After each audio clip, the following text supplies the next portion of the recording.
You can have the business strategies, the interview questions, the no criticism rules. But if you don't have this one thing, none of it works. Segment 8, the self-concept. This is the core of Brian Tracy's entire philosophy on life, not just love. The law of correspondence. Your outer world is a reflection of your inner world. Meaning you simply cannot have a relationship better than the one you have with yourself. If you secretly loathe yourself, you will attract people who confirm that negative belief. You will tolerate mistreatment because it perfectly matches your own internal data. I accept the love I think I deserve. Exactly. So how do we fix the inner world? How do we change that data?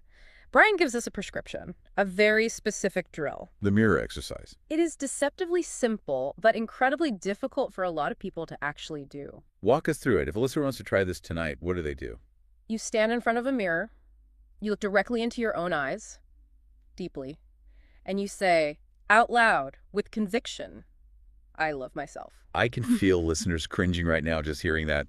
It feels arrogant or cheesy or just weird. Brian completely acknowledges that. He talks about doing it with his kids. He says they look bashful, they giggle, they immediately look away. It is incredibly uncomfortable to confront yourself with unconditional love. But what happens if you push through the cringe and keep doing it?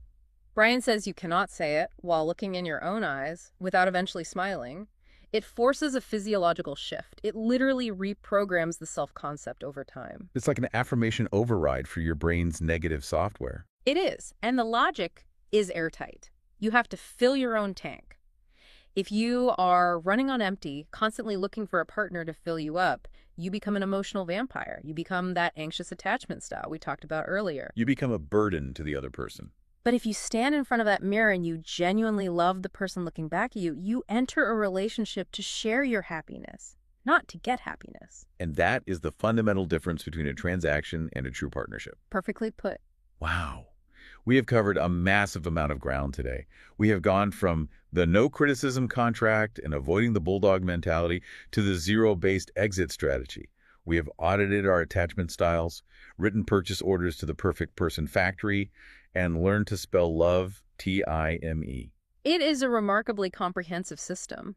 It takes the mystery out of romance, but it doesn't take the heart out of it. No, I think it protects the heart. It puts a solid fence around the garden so the flowers can actually have a chance to grow. I really like that analogy. Before we wrap up this exploration, I want to leave you with a final provocative thought from the source material, something to carry with you.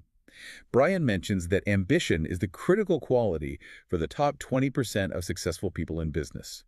The bottom 80%, he says, seek security.